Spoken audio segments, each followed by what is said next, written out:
Hallelujah! Hallelujah, Jesus! Hallelujah, Lord! Praise you, Jesus!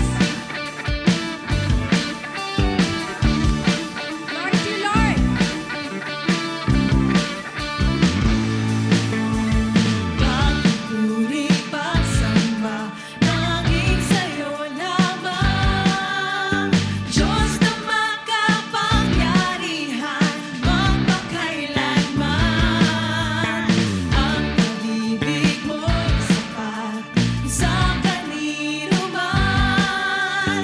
Pagkat di ka nagbabago, magpakailanman. Ika'y aking sasambahin, ngalan mo'y sasabitin. Pagkat pag-ibig mo ang siyang mahalaga sa'kin. Sa gitna ng kalungkutan, ika'y papupurihan. Pasasalamatan magpakailanman.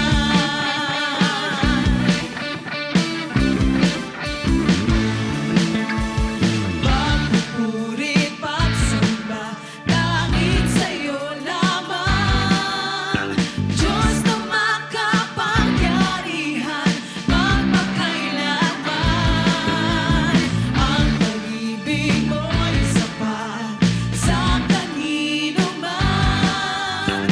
Pagkat di ka nagbabago, magpakailanman. Ika'y aking sasambahin, ngalan mo'y sasabitin. Pagkat pag-ibig mo ang siyang mahalaga sa'kin. Sa gitna ng kalungkutan, ika'y papupurihan. Pasasalamatan magpakailanman. Ika'y aking sasambahin, ngalan mo'y sasabitin. Pagkat pag-ibig mo ang siyang mahalaga sa'kin. Sa gitna ng kalungkutan, ika'y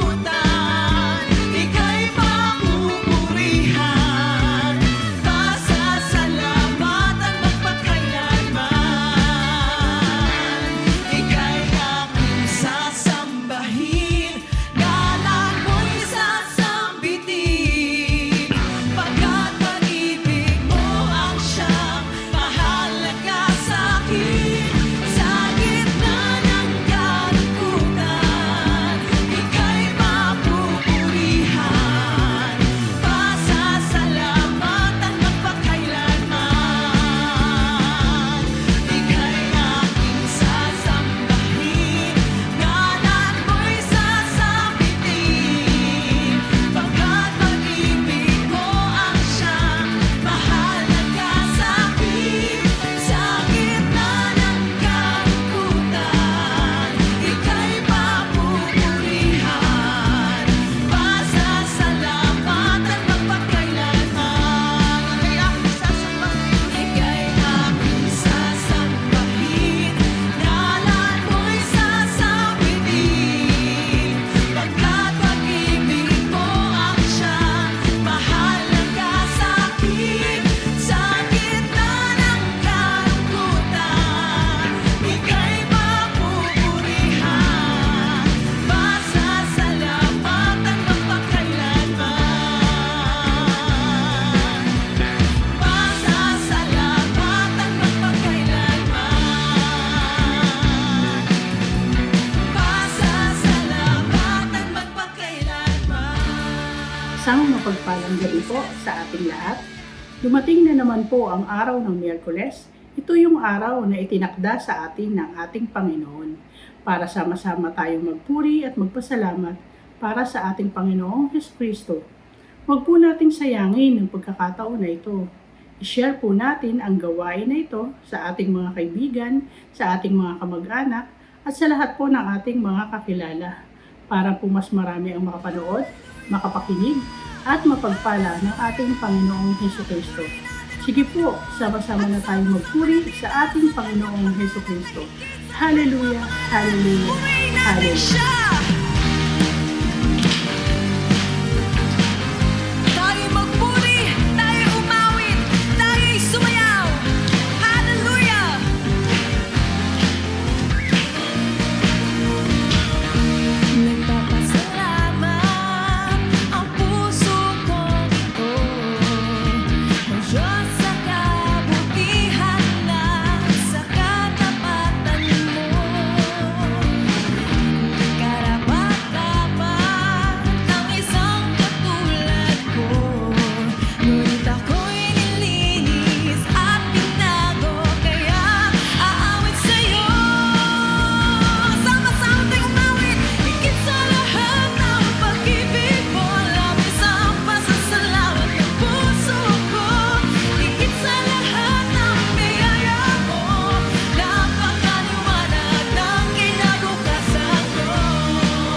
Hallelujah. Dakila ka sa lahat, Panginoon. Dakilang iyong pag-ibig. Hallelujah. Purihin ang iyong kabutihan, ang iyong katapatan, ang iyong pangalan na higit sa lahat ng mga pangalan. O Diyos, wala nang hihigit pa sa pag-ibig mo. Wala nang hihigit pa, Panginoon, sa kabutihan mo, sa katapatan mo. Sa bawat araw, O Diyos, hindi ka nagkukulang, Panginoon. Tuloy nga sa bawat araw ng ginagawa, Panginoon, sa bawat paghinga, sa bawat hakbang ginagawa namin. Kasama ka namin, O Diyos. Andun yung pag-iingat mo, Panginoon. Andun, Panginoon, yung kapanatagan ng aming puso na hindi kami mag-isa sa buhay na to. Ama, andyan ang pagsubok. Andyan yung karamdaman, andyan yung pangangailangan. Pero higit dito ang iyong pangalan, O Diyos. Higit dito ang iyong kapangyarihan, ang iyong kadakilaan, O Lord. Hallelujah. Kaya tunay nga, Panginoon, sa buhay namin, wala na kami ibang tataas pa, kundi ikaw lamang. So yun, nanggagaling ang lahat, Panginoon. Lahat ng meron sa buhay namin, bawat pagpapala, Panginoon, bawat himala, ito'y mula sa iyo, Panginoon. Kaya sa oras na to, hayaan mo sa aming pag-awit, sa aming pagpalakpak, pagpupuri, maibalik namin sa iyo ang karapat-dapat lamang na kapurihan, salamat at kaluwalhatian. Panginoon, kulang pa yung pagpupuri namin to sa lahat ng ginawa mo sa buhay namin, nagdaang taon, nagdaang araw, Lord. Pero, Panginoon, hayaan mo sa mamagitan ng buhay namin, maibigay namin sa iyo ang karapat-dapat na pagsamba at pagpupuri. Hallelujah. Minsan pa, mga kapatid, sa ating puso, sa ating buhay, sama-sama nating itaas ang pangalan ng ating Panginoong Hesus. Ibalik natin karapat-dapat sa salamat, pagpupuri, ang kaluwalhatian sa nag-iisang Diyos na buhay. Walang iba ang ating Panginoong Jesucristo. Hallelujah.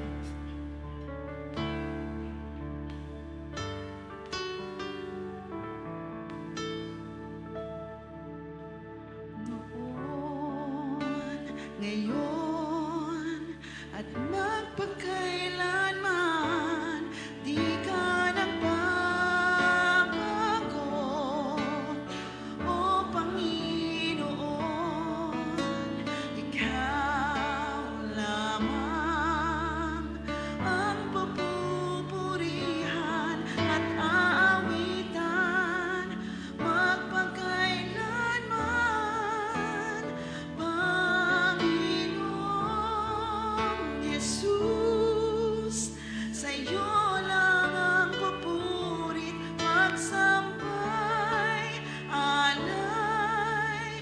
Sa'yo lamang ibibigay ang buhay kong ito'y kalugdan mo bilang isang alay.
Ngayon naman po ay dadako na tayo sa pinakamahalagang parte ng ating gawain, ang pakikinig ng salita ng Diyos sa topic na Parable about Compassion and Neighborliness.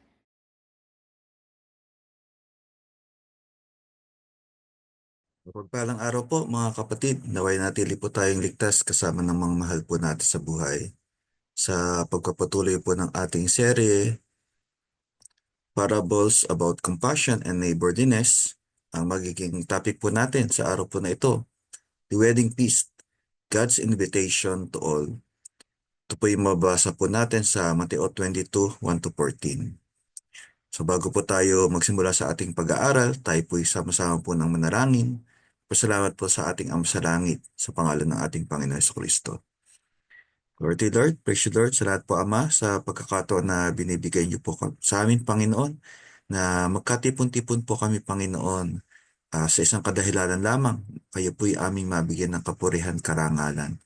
Ama, mangusap ka po sa amin, yung misay lamang po na nagmumula sa inyo, yung aming pong mapakinggan. At sa lahat po ng ito, kayo po'y aming madakila at mapasalamatan. Ito po'y dalangin po namin, in Jesus' mighty name. Amen. Yan, palakpakan po natin ng Panginoon. Glory to Lord. Praise you Lord. Yan. So dito nga po sa talinghaga po na ito, ayan, so ang tinuro po o ng Panginoon ay tungkol po sa paghahari ng Diyos. Yan. At hinalintulad po niya ito sa isang kasalan. At hindi lang po simpleng kasalan. Ito po ay kasalan ng anak ng hari. Amen. At marami po yung inanyayahan. Pero yung mga unang inanyayahan po ay hindi po tumugon doon sa paanyaya. Kaya muli pong nagsugo ng ang hari para po mag-anyaya pa ng iba. So ang sa pagkakataon po na ito ay kausap pa rin po ni Jesus Christ yung mga Pariseyo, yung mga tagapagturo ng kautusan. So basahin po natin yung sinasabi sa Mateo 22, 1-14. Muling nagsalita sa kanila si Jesus sa pamamagitan ng talinghaga. Sinabi niya, ang kaharian ng langit ay katulad ng isang haring nagdaos ng isang handaan para sa kasal ng kanyang anak na lalaki. Amen. At nung panahon po na ito, at para po sa mga Hudyo, so napaka-special po na okasyon yung kasalan. At ito nga po ay pinagdiriwang po nila ng mahabang mga isang linggo po siguro yung pagdiriwang na ginagawa po nila. At ito nga po ay hindi lang simpleng kasalan, ito po ay kasal nung anak nung hari. At nandun po na may mga inanyayahan po yung hari. At maaari pong yung mga inanyayahan ay yung mga malapit sa hari o kilala ng hari, kaibigan ng hari, at maaari pong mga kilala rin. Yan.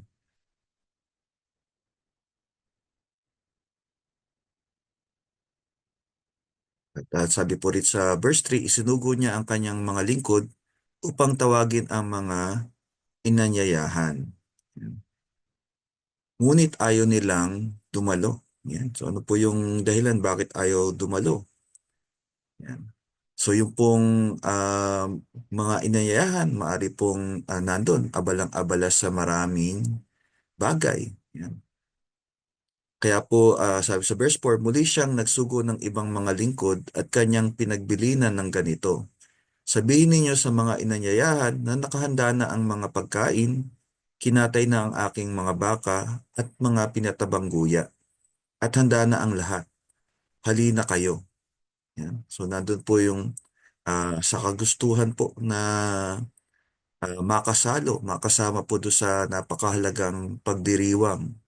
Yan. So para po doon sa kasal ng anak ng hari.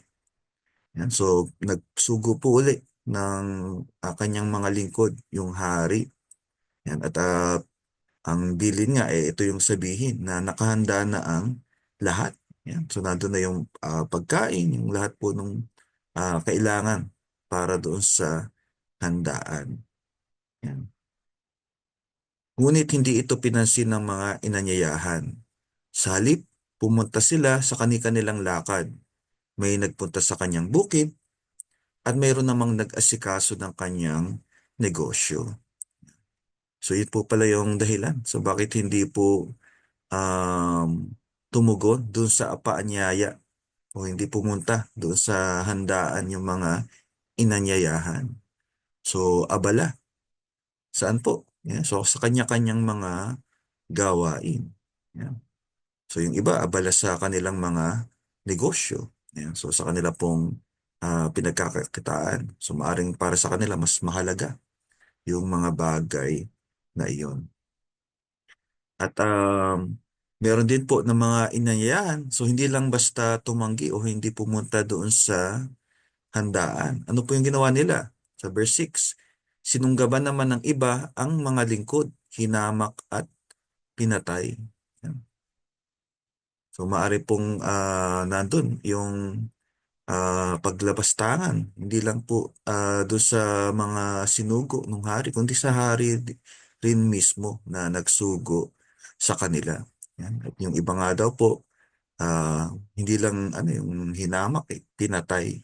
Yan. So, ganun po yung ginawa ng mga inanyayahan. Yan. So, siguro po nung nabalitaan to ng hari, ito yung naging cause para siya magalit. Sabi sa verse 6, galit na galit ang hari.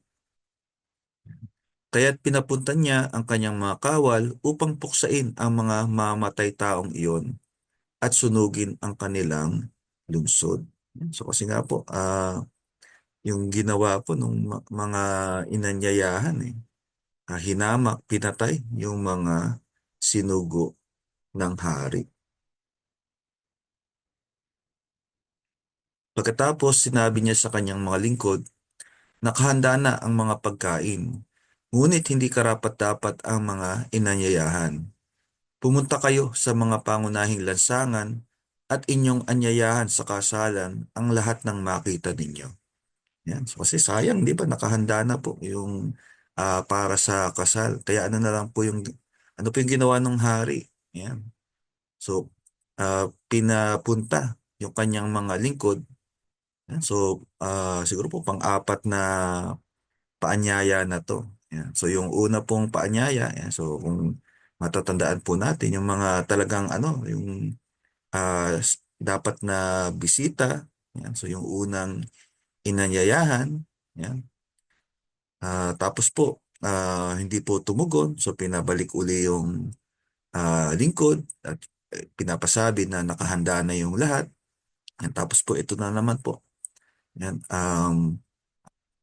Pinapunta na doon sa mga hindi unang inanyayahan. Yan. So, at kanino po pinapunta? Sabi, sa mga ah, pinapunta sa mga pangunahing lansangan. Yan. So, lahat ng makita ninyo. So, binukas na po ng hari yung handaan para sa lahat. So, lahat ng maaring inibitahan ng mga lingkod. Yan. So, yun nga po yung ginawa ng mga lingkod. Sabi sa verse 10, pumunta nga sa mga lansangan ang mga lingkod at isinama nila ang lahat ng kanilang natagpuan. Masasama at mabubuti. Yan. At napuno ng mga panauhin ang bulwagang pangkasalan. So, ito po ngayon yung nakinabang. And so, yung mga tumugon doon sa paanyaya ng hari. So, nakasalo ngayon doon sa handaan. Amen? Pumasok ang hari upang tingnan ang mga panauhin. Nakita niya ang isang taong hindi nakadamit pangkasalan. Tinanong niya ito, kaibigan, bakit ka pumasok dito nang hindi nakasuot ng damit pangkasalan? Hindi nakasagot ang tao. So kasi nga po, hindi po basta simpleng okasyon yung ipinanganyaya ng hari. Ito po ay kasal nung kanyang anak na lalaki. Yan. At di po ba sa kasalan ay merong damit pangkasal.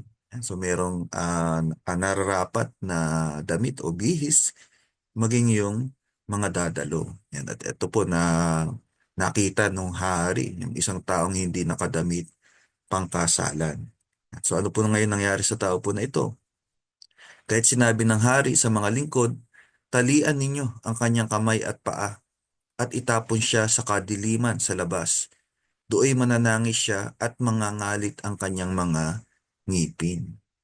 So, napakalaking offense. Yan. So, para doon sa hari yung ginawa po nung dumalo po na ito. So, bagamat yung invitation po ay para sa lahat. Yan. So, open invitation. Yan. So, pero nararapat lang naman po na handa or prepared din na yung dadalo doon sa kasalan. At dito nga po kasama na yung dapat nakasuot na pangkasalan. So ito po ay ah, out of respect doon sa ikakasal at doon sa nag-imbita. Pagkatapos nito ay sinabi ni Jesus, marami ang tinatawag, ngunit kakaunti ang pinili. Yan. So yan nga po yung sinabi po ng Panginoon doon sa mga nakikinig sa Kanya. Yan. So may mga ilan pong mga symbolism na ginamit po ang Panginoon. So una po, patungkol po doon sa hari at sa anak niyang ikakasal. So sino po yung tinutukoy po? So yung ating pong Ama sa langit. So ang Diyos at ang kanya pong bugtong na anak na si Jesus Christ. Amen. Yan, sabi nga po sa Mateo 16:16-17, sumagot si Simon Pedro, kayo po ang Kristo, ang anak ng Diyos na buhay. Sinabi sa kanya ni Jesus, pinagpala ka, Simon na anak ni Jonas, sapagkat ang katotohanan ito'y hindi inihayag sa iyo ng sinamang tao, kundi ng aking Ama na nasa langit. Amen. So sa talinghaga nga po ng Panginoon, so yung paghahari po ng Diyos, yan, so ito po katulad po ng isang piging, yan, so para po sa lalaking ikakasal, yan, at yung anak ng hari na ikakasal. At ang tinutukoy nga po rito ay si Jesus Christ.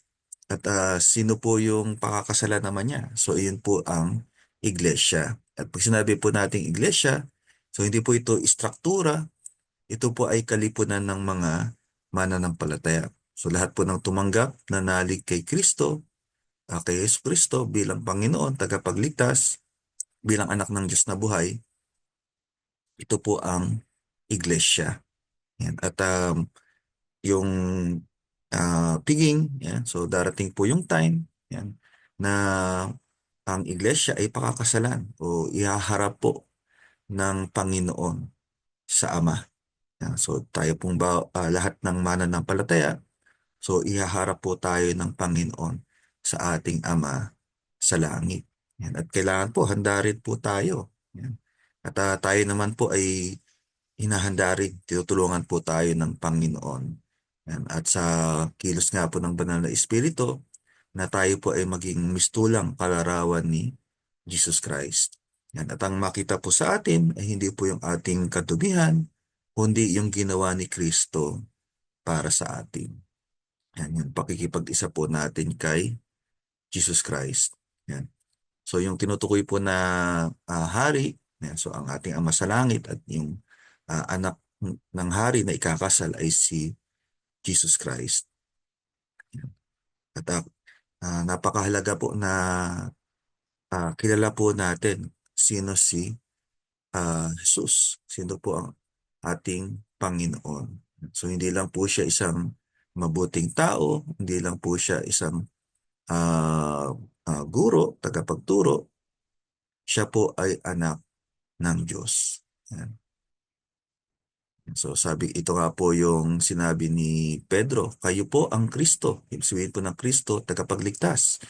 Yan. So yung ayon po sa pangako ng Diyos sa bayang Israel, na darating ang Mesaya, ang tagapagligtas, at ang tinutukoy po ay si Jesus Christ, ang anak ng Diyos na buhay. At pag sinabi nga po nating anak ng Diyos, ay Diyos din. Amen. Sinabi sa kanya ni Jesus, pinagpala ka, Simon na anak ni Jonas, sapagkat ang katotohanan ito'y hindi inahayag sa iyo ng sino mang tao, kundi ng aking Ama na nasa langit. Yan. So hindi po ito ayon lang sa karunungan ng tao o naisip lang po ni Pedro. Ito po ay karunungan na mula sa Diyos, kapahayagan mula sa Diyos. Yan. So yan po yung kailangan po na maunawaan ng tao who Jesus is. So Jesus is the Savior, the Son of the living God.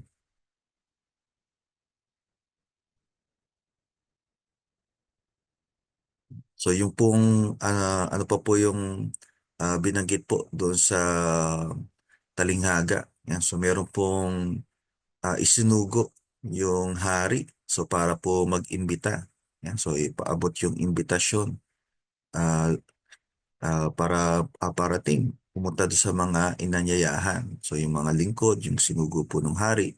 So sino po yung tinutukoy po rito? Yan. So sa lumang tipan, yan. So una po yung nung sinugo po ng Diyos, si Moises, yan. So para po hanguin yung bayang Israel sa Ehipto, yung mga propeta, yan, na tagapagpahayag ng mensahe mula sa Diyos, yan, hanggang po sa kay Juan Bautista. Yan.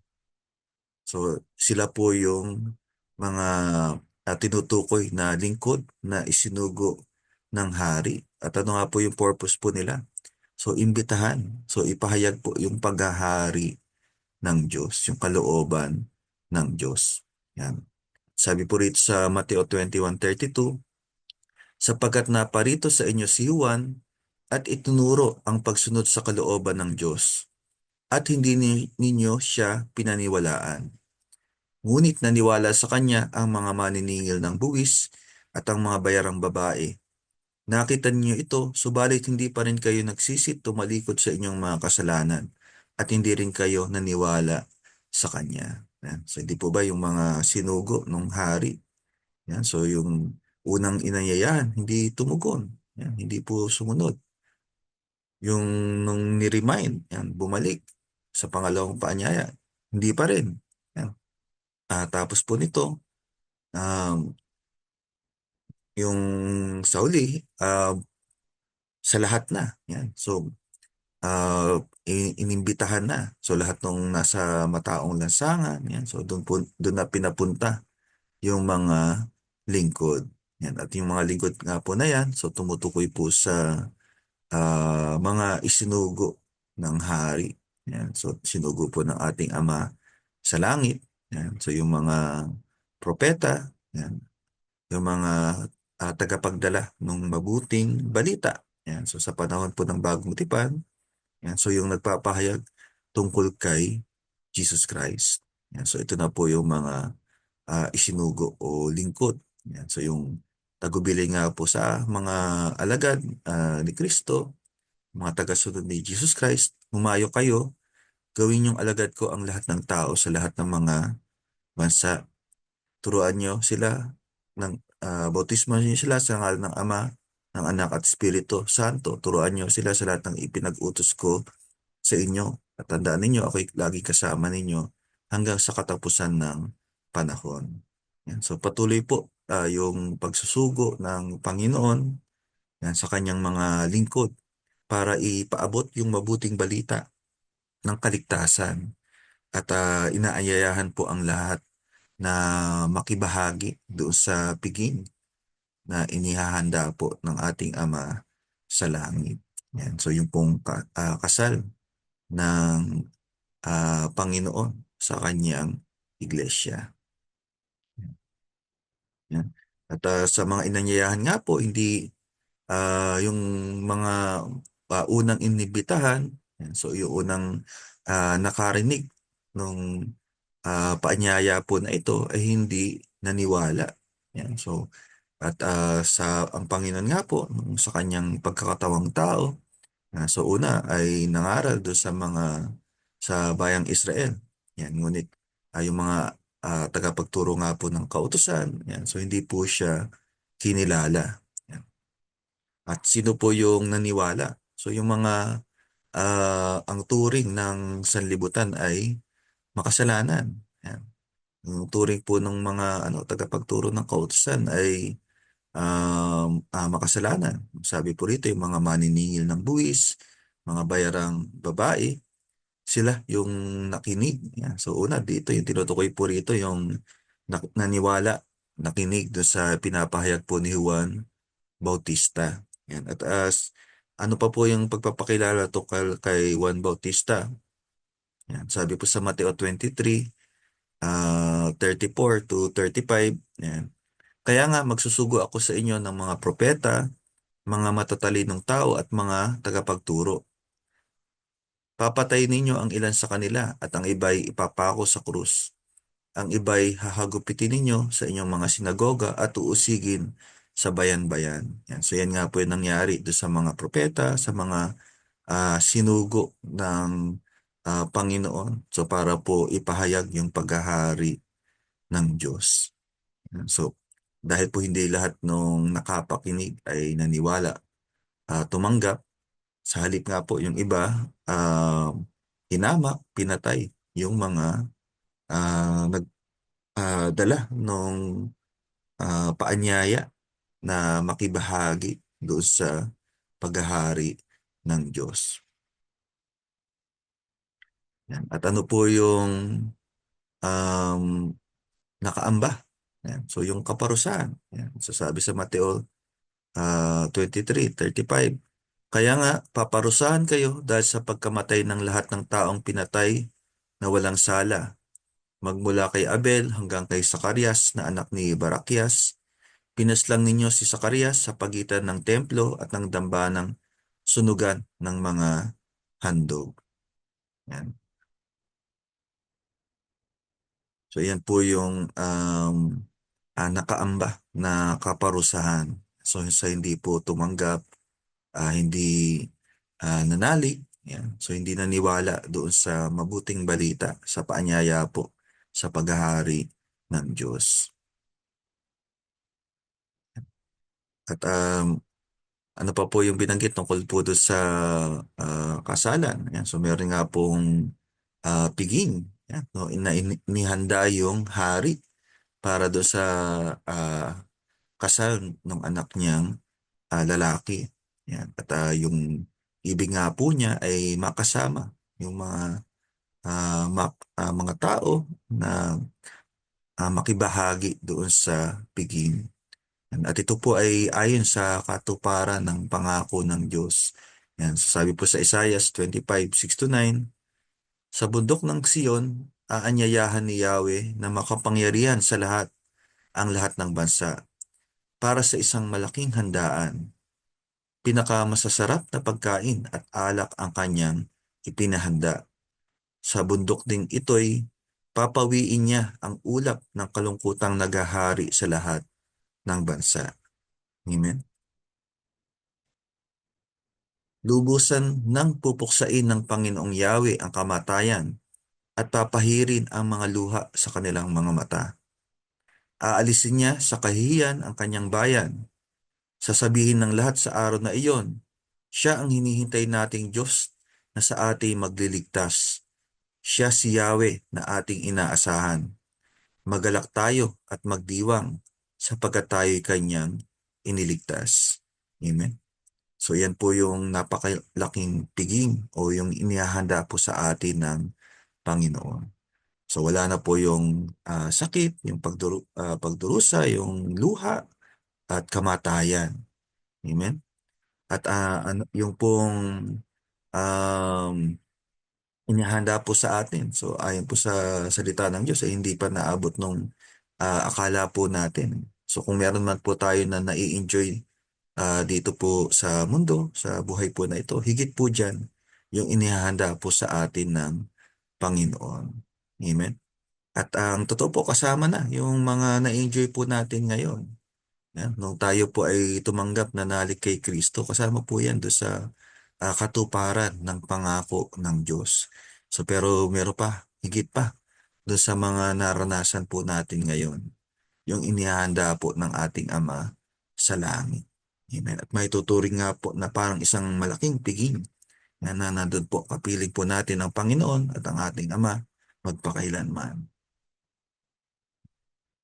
Yan. Sabi po rito, magalak tayo at magsaya. Luwalhatiin natin siya sapagkat sumapit na ang kasal ng kordero at inihanda na ng kasintahang babae ang kanyang sarili. Binihisan siya ng malinis at puting-puting lino. Ang lino ay ang mabuting gawa ng mga hinirang ng Diyos. Amen? At sinabi sa akin ng anghel, isulat mo ito, pinagpala ang mga inanyayahan sa kasalan ng kordero. Idinugtong pa niya, ito ay tunay na mga salita ng Diyos. Yan. Kaya pag narinig po natin yung paanyaya sa atin ng Panginoon, yan. So ang kagustuhan po ng Panginoon, lahat maabot po ng mabuting balita. Yan. At nandun po, nakita po natin, laganap na yung mabuting balita. So maging sa mataong lansangan, maging sa mga pampublikong sasakyan. So nandyan po merong nangangaral ng mabuting balita. So ngayon po, dahil meron na tayong mga teknolohiya, internet, yung mga social media po natin. So maging dyan po ay inaabot po tayo ng mabuting balita. At sa atin po na kasama po ng community, ng lingkod, yan, so tayo po ay may mga gawain kung saan po tayo ay patuloy na pinapakain ng Panginoon at nakakapakinig ng salita ng Diyos. Yan. At sabi nga po sa salita ng Diyos, pag narinig mong ang tinig ng Panginoon, ay wag nang maging matigas ang iyong ulo. So wag po tayong magaya o tumulad doon sa mga inanyayahan. So, pero abala sa maraming bagay. So wala pong pagkakataon o hindi binigyan ng pagkakataon ng sarili na makapakinig ng salita ng Diyos. So sayang po. Yan. Kasi buhay at kamatayan po yung nakasalalay po rito. Yan. So yung pong at nasa atin po yung pagdedesisyon. Yan. At nagsisimula po to sa pakikinig ng salita ng Diyos. Yan. So kung tayo po ay patuloy na tatanggi dun sa paanyaya po sa atin ng Panginoon. So darating po yung time ay huli na. So wala na po tayong pagkakataon na makasalo doon sa piging na hinanda ng Panginoon.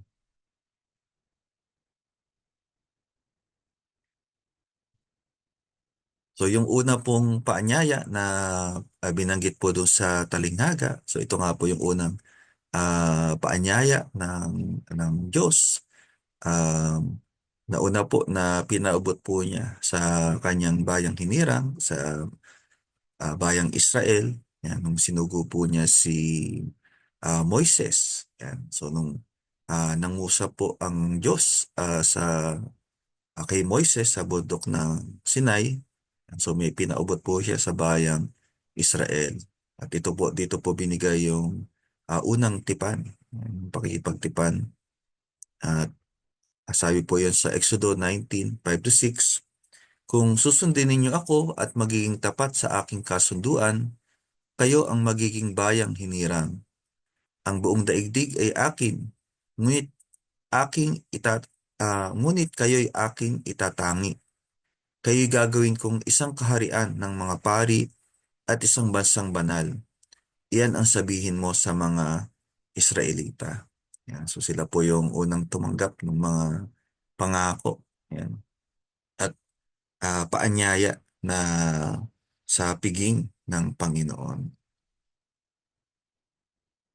Yan. At ngunit yung mga unang inanyayahan nga po ay hindi naniwala o hindi tumanggap doon sa paanyaya. Yan. At ang Panginoon nga po ay nagkatawang tao. Yan. So, hindi po siya kinilala ng kanyang mga kababayan. Sabi po sa Mateo 11:13-14, sapagkat hanggang dumating si Juan, ang mga propeta at ang kautusan ang siyang nagpahayag tungkol sa kaharian ng langit. Kung naniniwala kayo sa pahayag na ito, si Juan na nga ang Elias na ipinangakong darating. Yan, so yung nga pong mga isinugo na lingkod. Yan, so itinutukoy nga po rito ay yung mga propeta, yan, mula kay Moises, yan, at hanggang kay Juan Bautista. Yan. So sila po ay nagpahayag tungkol sa kaharian ng langit o yung paghahari ng Diyos. Yan. At ano po yung binabanggit tungkol kay Juan. Yan. So Juan Bautista po, sabi sa Mateo 3:1-3, ng mga panahong iyon, dumating si Juan na tagapagbautismo sa ilang ng Judea at nagsimulang mangaral. Ganito ang kanyang sinasabi, magsisi kayo at talikuran ang inyong mga kasalanan, sapagkat malapit nang dumating ang kaharian ng langit. Si Juan ang tinutukoy ni Propeta Isaias nang sabihin niya, ito ang pahayag ng isang taong sumisigaw sa ilang, ihanda ninyo ang daraanan ng Panginoon. Gumawa kayo ng mga tuwid na landas na kanyang lalakaran. Yan. So si Juan nga po yung sinugo. Yan. So bago po sinimulan po ni Jesus Christ yung kanyang ministry. So siya po yung tinutukoy na um, yung nagpapahayag, sumisigaw sa ilang na ihanda yung daraanan ng Panginoon.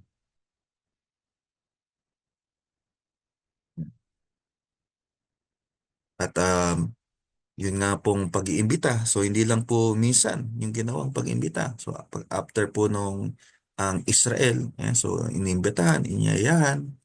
So ganun din po. So dumating yung time, so dahil sa katigasan ng ulo ng Israel, so ano po yung ginawa na ng Diyos?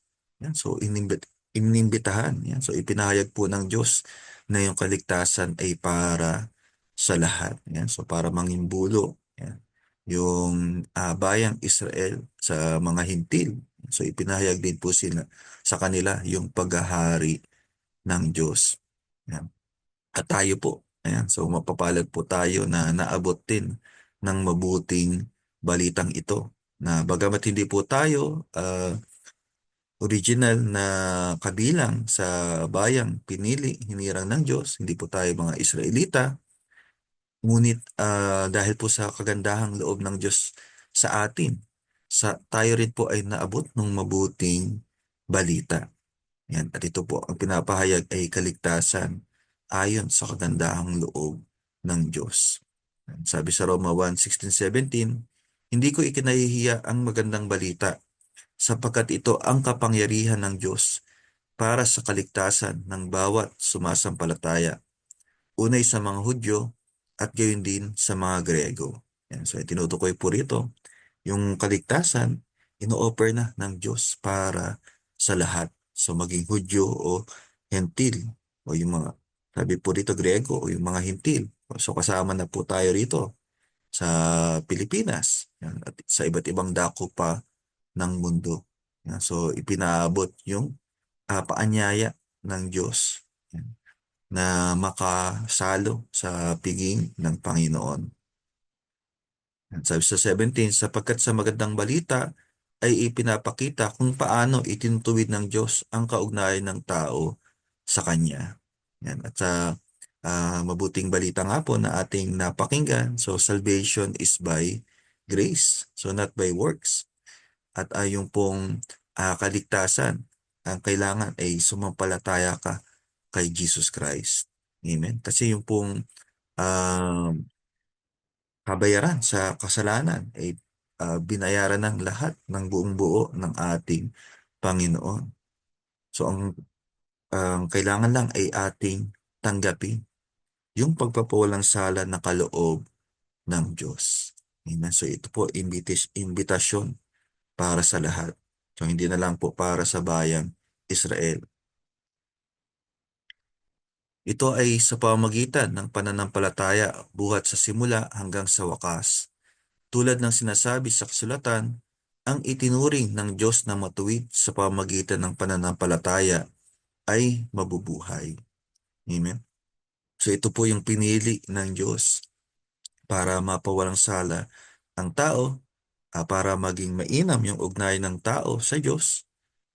Tayo po ay mapawalang sala sa pamagitan po ng ginawa ni Kristo para sa atin. At kailangan po tanggapin po natin, panaligan po natin. At ito po yung daan sa buhay. Amen. So yung buhay na tinukoy po rito, yung buhay na walang hanggan, yung buhay na hantong sa langit, at yung buhay na ganap at kasiyasiya. So lahat po ito ah, nangyari dahil po sa ginawa ng Panginoon para sa atin. So para po ating mapakinabangan yung mga pangako po na ito, ano po yung kailangan po natin tanggapin at paano po yung pagtanggap? Manalig po tayo, panampalatayanan po natin yung ginawa ng Panginoon para sa atin. Yan. At sa paanyaya nga po sa bagong tipan, yan. So ito po ay hindi na katulad nung lumang tipan na natitik doon sa tapyas ng bato. So ito po ay um, tinanim o inukit po sa puso ng mga nananalig kay Jesus Christ. Yan. At ang pangako nga po dito sa Ezekiel, tayo bibigyan ng bagong puso at bagong espiritu. Yan. So pusong masunurin. Yan. So sabi po sa Ezekiel 36:26 to 27, bibigyan ko kayo ng bagong puso at bagong espiritu. Ang masuwayin ninyong puso ay gagawin kong pusong masunurin. Bibigyan ko kayo ng aking espiritu upang makalakad kayo ayon sa aking mga tuntunin at masunod ninyong mabuti ang aking mga utos. Yan. So para po tayo makalakad ng wasto. Yan. At mahalaga po ito kasi yung kanina nga nabanggit doon sa kasalan dapat ang suot ng mga dadalo damit pang kasalan. So kaya po bago tayo iharap ng Panginoon sa Ama, dapat po prepared din tayo. Paano po tayo piniprepared ng Panginoon? So ito po sa kilos ng banal na espiritu sa buhay po natin na tayo po ay sumunod sa Panginoon. Sabi sa Efeso 1:13, sa pamamagitan ni Kristo, kayo rin na nakarinig ng salita ng katotohanan ng magandang balita na nagdudulot ng kaligtasan at sumampalataya sa Kanya ay pinagkalooban ng ipinangakong Espiritu Santo bilang tatak ng pagkahirang sa inyo. So paano po na tayo ay nakatanggap ng banal na Espiritu? Sa pamagitan din po ni Jesus Christ. Nung tayo po ay tumanggap, nanalig sa Kanya, tayo rin po ay pinagkalooban ng Kanyang Espiritu. At ito raw po yung tatak ng pagkahirang sa atin. Yan. So nung una, ito nga po ay patungkol sa bayang Israel, yung bayang hinirang ng Diyos. Pero sa mga tumanggap, nanalig kay Jesus Christ, tayo na rin po ay mga kababayan ng mga hinirang ng Diyos at kabilang sa Kanyang sambahayan. Yan. At yung tatak po ng pagkahirang sa atin, yung Holy Spirit na nananahan sa puso ng mananampalataya. So si Jesus Christ po yung nagkakaloob ng banal na Espiritu. And sabi sa 1:7:37 to 39, sa kahuli-hulihan at pinakatanging araw ng pista, tumayo si Jesus at nagsalita ng malakas. Kayong mga nauuhaw ay lumapit sa akin at uminom. Ang sumasampalataya sa akin ayon sa sinasabi ng kasulatan, mula sa kanyang puso ay dadaloy ang tubig na nagbibigay buhay. Ang tinutukoy niya ay ang espiritong tatanggapin ng mga sumasampalataya sa kanya sapagkat hindi pa naipagkakaloob noon ang espiritu dahil si Jesus ay hindi pa niluwalhati. So, nung panahon po na iyon. At ito nga po ay paanyaya para sa lahat, libre. Yan, sabi, lahat ng nauuhaw, nagugutom, lumapit kayo sa akin. At sa puso ng nananalig sa akin ay dadaloy yung tubig na nagbibigay buhay. So, tayo po So maaring marami na po tayong na-try, sinubukan para po mapunan yung sa emptiness po ng buhay po natin. So sa pag-aakala po natin na yung mga tinatangkilik po natin sa mundo po na ito yung pupuno sa buhay po natin. Pero ito po yung ino-offer ni Jesus Christ. No? So mula sa puso ng nananalig sa akin ay dadali yung tubig na nagbibigay buhay, overflowing. Yan. So na doon po yung fulfillment, yung kaganapan sa pamagitan po ni Jesus Christ at sa kilos ng banal na espiritu sa buhay ng mananampalataya. So kailangan na po tanggapin po natin. Ayan. At yan nga po ay patuloy na ino-offer. So habang tayo po ay may panahon pa, sabi nga po, ngayon yung araw ng pagdiligtas. Amen. So pakinggan po natin yung paanyaya sa atin ng Panginoon. Ayan.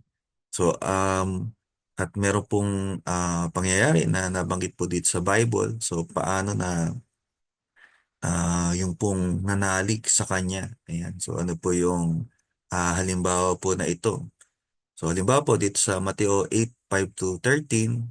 Ayan. So, meron pong isang puno, opisyal ng hukbong Romano o puno ng hukbong Romano yung lumapit, nakiusap kay Jesus Christ. So, basahin po natin.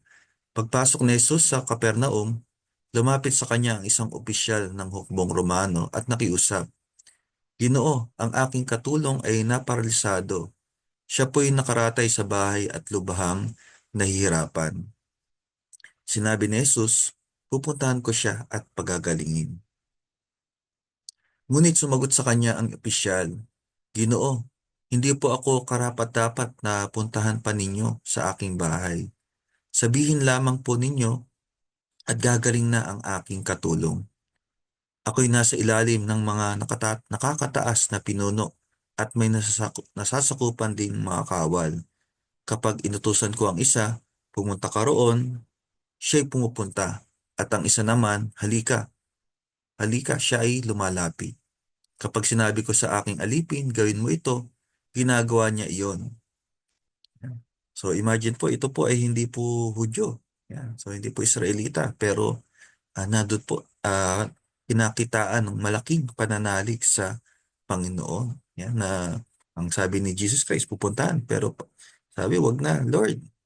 Ako, ganito yung pagka sinutos ng pinuno ko, sinusunod ko. Ganun din yung nasasakupan ko pag sinabi ko o yung mga alipin ko. So sinusunod din ako. So,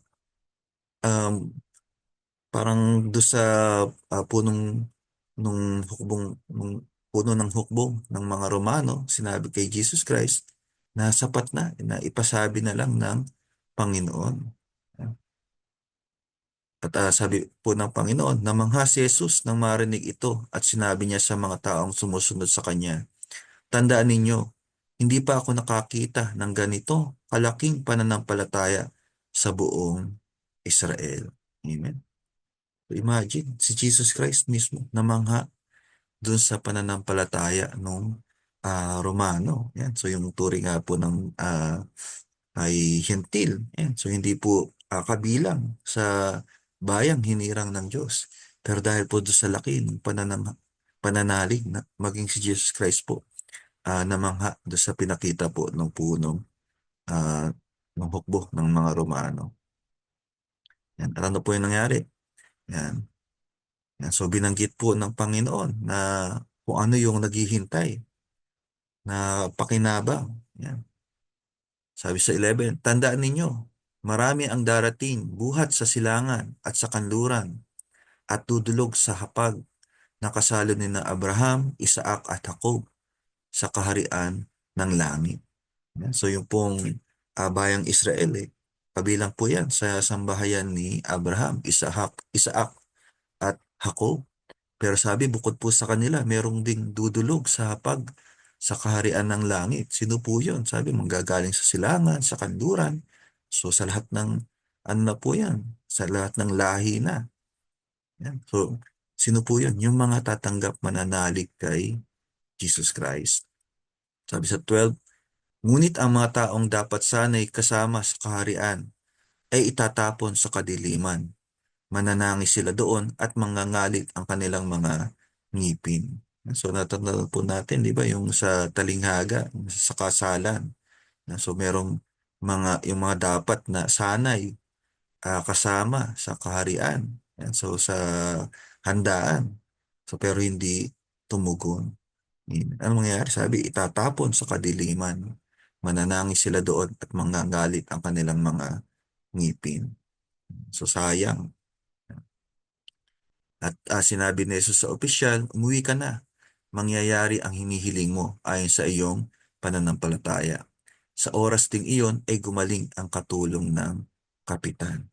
So nangyari po yung pinanampalatayanan ng ah, puno, ng punong mga Romano sa pasalita, sa pasabi lamang ng Panginoon. Sa pahatid na salita. Yan, so sabi nga sa salita ng Diyos, sila'y nagsigaling at naligtas sa kapahamakang sana ay darating. So sana meron din po tayong ganong pananalig sa Panginoon. So panghawakan po natin, panaligan po natin yung mga salita ng Diyos. Yan. So at yung nga pong talinghaga, so itinuring po yung paghahari ng Diyos sa isang malaking piging. Yan. At binanggit din po yung katuparan niyan dito sa pahayag. Sabi sa pahayag 19:7-8, magalak kayo, magalak tayo at magsaya. Luwalhatiin natin siya sapagkat sumapit na ang kasal ng kordero. Yan. So, at anong yung mga inanyayahan nga po, hindi ba? Dumalo sila sa kasalan.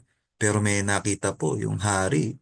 Ano po yung nakita niya? Merong dumalo sa kasalan na hindi nakadamit pang kasalan. Yan. So, kaya po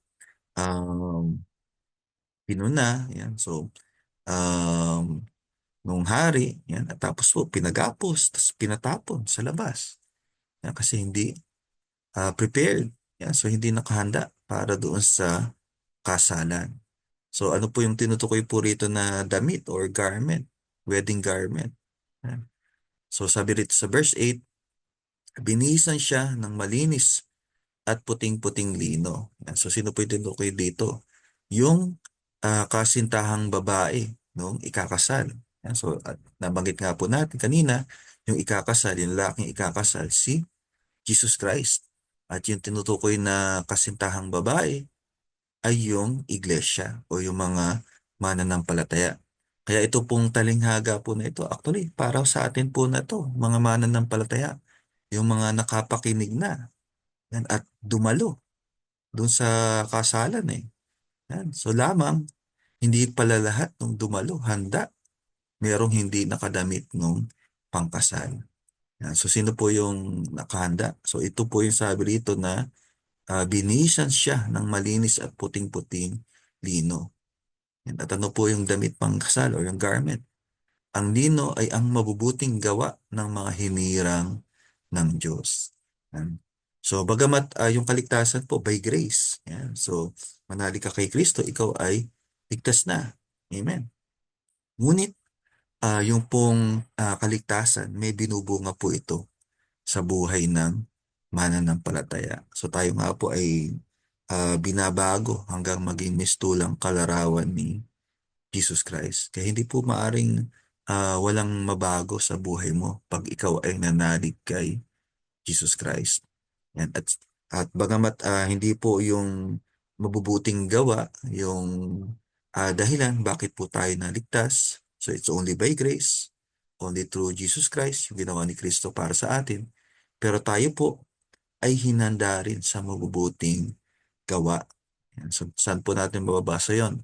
Sa Efeso 2:10, kung ano tayo ngayon ay gawa ng Diyos at sa pakikipag-isa natin kay Kristo Jesus ay nilikha niya tayo para sa mabubuting gawa na inihanda niya noong una pa man upang gawin natin. Amen? So niligtas po tayo. Hindi lang po tayo basta iniligtas ng Diyos. Amen? So tayo po binagyan ng bagong katauhan ng Panginoon. So buhay na mag-uli. So new life. Amen? So yung dati po nating buhay na makasalanan, yan. So ito yung namatay na, kasamang napako ni Kristo sa krus. At kung paano ang Panginoon po ay nabuhay na maguli, gayon din po tayo ay may bagong buhay kay Kristo. So new life, bagong pagkatao. At tayo po ay mistulang ah, tayo po ay patuloy na binabago ng Panginoon. So maaring hindi po ito overnight. Wag mo natin expect na after receiving Christ as Lord and Savior, as the Son of God, overnight, totally bago na o wala na yung perpekto na. Yan. So wala pa po sa atin yung ganap. Yan. So pero tayo po ay pinapaging ganap ng Panginoon. At ito nga po ay sa kilos ng banal na Espiritu. So pero dapat merong nababago. Amen. Dahil kumikilos po sa atin ang Espiritu ng Panginoon. Yan. At kasama po rito, tayo po ay hinanda para sa mabuting gawa. Yan. So tayo po ay nakagagawa ng mabuti. Yan. So dahil po sa kagandahang loob ng Diyos sa atin. Amen. So we are not saved because of our good works. So but we are now doing works or good works nakasusunod sa hinihingi ng kautusan dahil po sa ginawa ng Panginoon para sa atin. So dahil sa kilos ng Panginoon sa buhay po natin. Yan. So pero as children of God, so sabi dapat isuot po natin yung damit pang kasalan. So paano po yon? Sabi sa Roma 13:14, sa halip isuot natin ang Panginoong Hesukristo at huwag magbigay ng pagkakataong gawin ang pagnanasa ng laman. Yan. So sabi parang damit, isuot natin ang Panginoong Hesukristo. Ano po ibig sabihin nun? So sa ibang salin po, sabi sa Roma 13:14, sa halip, paghariin ninyo sa inyong buhay ang Panginoong Hesukristo. Amen. Kasi po, Jesus Christ is not just our Savior. He is also our Lord. Siya po ay Panginoon ng ating buhay. At kung kinikilala po natin siya bilang Panginoon, so nandun po siya po yung naghahari sa buhay natin. Amen? At sabi rito, at huwag ninyong pagbigyan ang inyong makamundong pagnanasa. Amen? So dahil nga po tayo ay may bagong buhay na kay Jesus Christ. Amen? At yung buhay nga po, yan, so madalas na po nating narinig, ay araw-araw na pagsusuko ng sarili sa Panginoon. So totoo po, may mga struggle pa rin po tayo. Tayo po ay malimit magkamali. Yan, so nadara pa, nagkakasala. Pero dapat po, nandun po yung pagkilala po natin sa Panginoon. So as Lord, so tayo naman po ay ginagabayan niya. At kung tayo po ay nagkakamali, so lalo po dapat tayong lumapit sa Panginoon. Sumanangan sa Panginoon. Kasi hindi po natin kaya. Yan. So mapagtagumpayan yung kasalanan on our own. So sino po yung tatagumpay? Yung mga nananalig kay Jesus Christ. Amen. Yan. Sabi sa Galatia 3:27, si Kristo mismo ang inyong isinuot na parang damit ng kayo'y mabautismuhan sa inyong pakikipag-isa sa Kanya. Amen? Yan. At yung pong maging mistulang kalarawan ni Kristo, tumulad kay Kristo, sumunod kay Kristo. So ano po ibig sabihin po nun? Yan. Sabi sa 1:13:34-35, isang bagong utos ang ibinibigay ko sa inyo ngayon. Magmahalan kayo. Kung paano ko kayo minahal, gayon din naman magmahalan kayo. Kung kayo'y may pagmamahal sa isa't isa, makikilala ng lahat na kayo'y mga alagad ko. Amen. So yung totoong pagsunod. So making Christ as Lord. Kinikilala po natin ang si Jesus bilang ating Panginoon. So means to follow Him. At ano nga po yung utos ng Panginoon? Magmahalan kayo. O paanong inibig ko kayo o minahal ko kayo, magmahal. Kung kayo'y magmahalan kayo, kung kayo'y may pagmamahal sa isa't isa, makikilala ng lahat na kayo'y mga alagad ko. So, ma-identify ka lang na alagad ni Kristo, kung ikaw rin ay may pag-ibig ng tulad ng kay Jesus Christ. So ano po yung pag-ibig na pinaranas po sa atin ng Panginoon? Unconditional love. Yan. So hindi po tayo nagmamahal doon sa mga nagmamahal lang sa atin o gumagawa ng mabuti. Doon lang din sa nakagagawa ng mabuti sa atin. Yan, sabi, huwag ka nang umasa na may tatanggapin na anuman kasi yun din yung ginagawa ng mga makasalanan. Yan, so wala pang pananalig. Amen. So salip ay yung tinuturuan po tayo na ibigin yung mahirap ibigin. Patawarin yung mahirap patawarin. Sabi rin sa Roma 13:8, huwag kayong magkaroon ng sagutin kanino man, maliban na kayo'y magmahalan sa isa't isa, sapagkat ang nagmamahal sa kapwa ay nakatupad na sa kautusan. Amen? At dahil nung tayo po ay tumanggap ng pag-ibig, yan, ng Panginoon. Yan, so po natin, tinanggap po natin yung ginawa ng Panginoon para sa atin. So nasa atin na po yung pag-ibig. Yan. At ito po, part po nung bunga ng Espiritu Santo sa atin, di ba? So nandun po yung pag-ibig, kagalakan, kapayapaan, etc. Yan po dahil sa kilos ng banal na Espiritu. Kaya makaiibig po tayo. Yan, ayon sa pag-ibig na tinuro sa atin ni Jesus Christ dahil sa kilos ng banal na Espiritu. So kailangan po exercise natin. Sabi nga, isuot natin ang Panginoon na parang damit. Yan. So, paghariin po natin sa buhay po natin si Jesus Christ. Sabi rin sa Colossus 3:12, kaya nga dahil kayo hinirang ng Diyos, minamahal niya at pinili para sa Kanya, dapat kayong maging mahabagin, mabait, mapagpakumbaba, mahinahon at mapagtiis. So, pag sinabi nga pong may pag-ibig, may pagmamahal, nandun po yung compassion. Nandun po yung malasakit sa kapwa.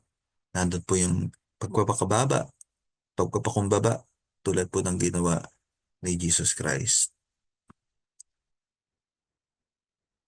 At sa verse 14, at higit sa lahat, taglayin ninyo ang pagmamahalan na siyang nagbubuklod sa lahat sa ganap na pagkakaisa. Amen. So ito po yung dahilan. So bakit po tayo tinipon, pinagbuklod-buklod ng Panginoon? Yan, so tayo po to be vessel of God's love. At ito po yung pag-ibig, ang turo nga po sa atin, is something that you give it away. Ibinabahagi po natin. Yan.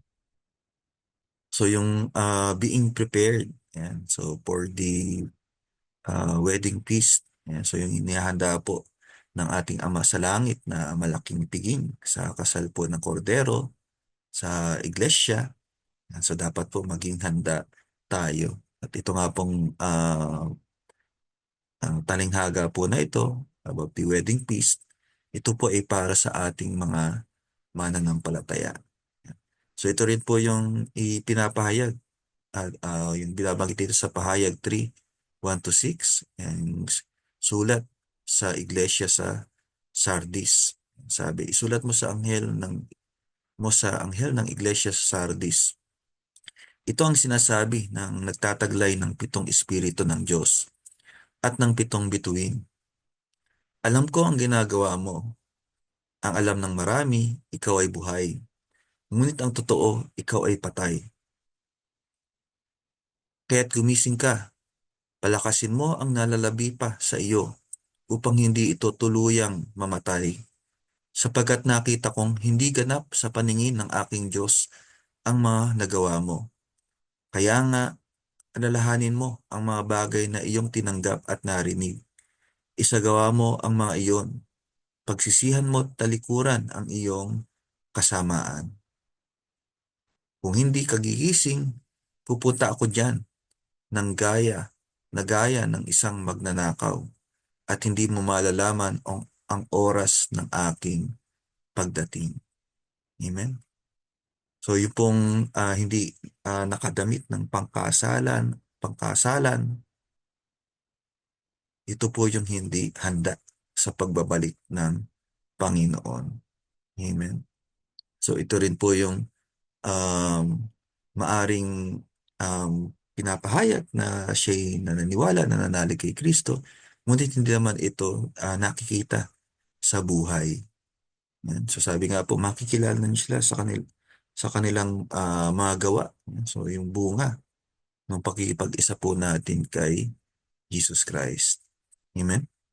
At hindi naman po, again, hindi naman po ibig sabihin dito na hindi na tayo nagkakamali. Yan. So maaaring nga po, nagkakamali pa rin po tayo. So pero, hindi na nagpapatuloy sa pagkakasala. Yan.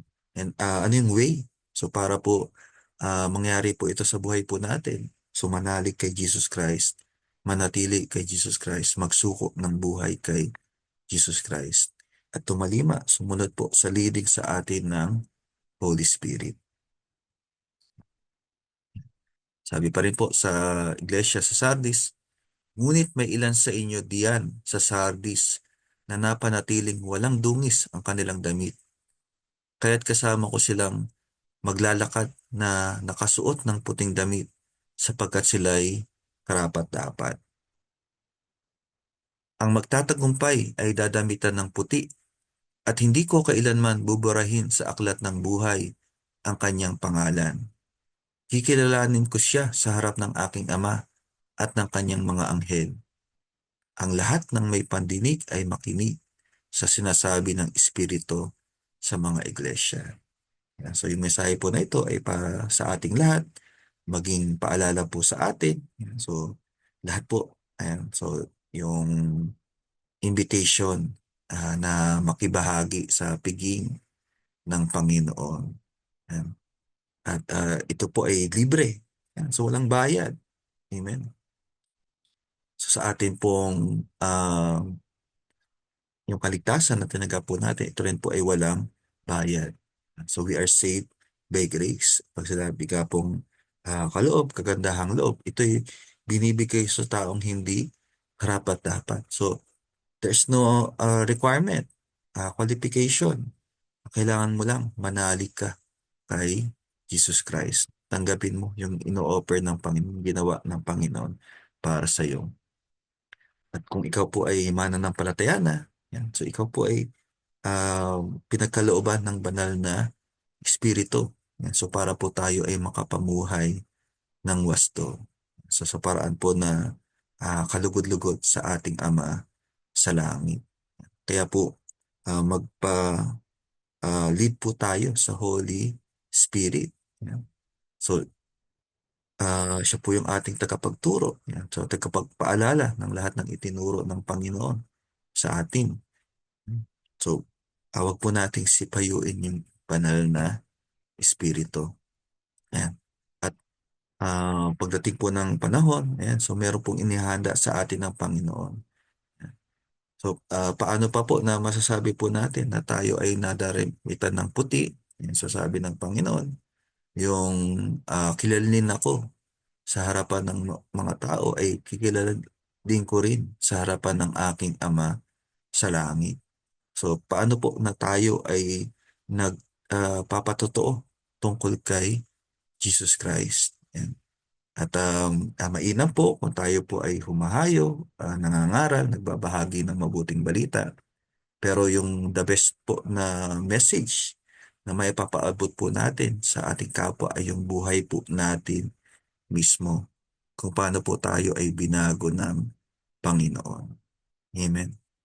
At pagdating po ng panahon, yan, so tayo po iharap sa Ama, nawa ang marinig po natin, tapat at mabuting alipin. Napagkatiwalaan ka sa maliit na bagay, pamamahalain kita sa malaki. Yan. So lahat po tayo may ipagsusulit sa Panginoon. Yan. At para po tayo maging handa, so patuloy po, paghariin po natin ang Panginoon sa buhay po natin. Patuloy po, isuko po natin ang ating sarili sa Panginoon. Sa araw-araw, ang Panginoon po, yung kilalanin po natin, itanghal po natin sa buhay po natin. At kung tayo po ay nanghihina, ano man yung status po natin ngayon, spiritually, lahat po na ito, isuko natin sa Panginoon. At lahat po nung lumalapit sa Panginoon, hindi po niya itataboy. Yan. At ang Panginoon po, yan. So naghihintay, sabi, ako'y kumakatok sa inyong pintuan. Kung ako'y inyong pagbubuksan, ako'y makakasalo niyong kumain. So ito pong paanyaya po na ito ay para sa lahat. At isang panalangin lang po yung pagitan natin sa Panginoon. So tayo po ngayon ay may pagkakataon na lumapit sa Kanya sa pamagitan ng pananalangin. Yan, sama-sama po tayong dumulog sa mahabaging trono ng Diyos. At dito po ay masusupungan po natin yung kalinga sa panahong kailangan po natin. Lord, mapagpalang Ama, nagpupurit, nagpapasalamat po kami sa mga salita na inyong pahatid, Panginoon. Salamat po, Ama, sa pagkakataon na binigay niyo po sa amin na kami po ay makapakinig ng inyong mga salita. Salamat din po, Ama, na kami ay inabot ng inyong mabuting balita at natutunan po namin, nalaman po namin yung kagandahang loob mo para sa amin na iyong malas nung inyong ibinigay si Jesus Christ. At salamat po na sa pamagitan po nito, kami po ay nakasumpong ng buhay. Buhay na ganap at kasiyasiya, buhay na hahantong sa langit. Ama, patuloy nga po na kayo po yung kumilos sa buhay ng bawat isa, patuloy pang magpaunawa sa mga salita nyo na aming napakinggan. Ama, kayo po yung nakakita po ng kalagayan po namin. Sinusuko po namin ang aming sarili sa inyo, Panginoon, anumang karumihan na meron po kami, Panginoon. Ito po ay hinihingi po namin ng kapatawaran, Panginoon, paglilinis. At marapatin niyo po kami na makibahagi sa inyo pong hapag. At patuloy na sa kilos ng inyong banal na espiritu ay makalakad po kami ayon sa inyong kalooban, ayon sa inyong pag-ibig, kagandahang loob. Salamat po, Ama. Patuloy nga po sa inyo po namin ibinabalik ang pinakamataas na papuri, pagsamba, pagdakila. In Jesus' mighty name. Amen.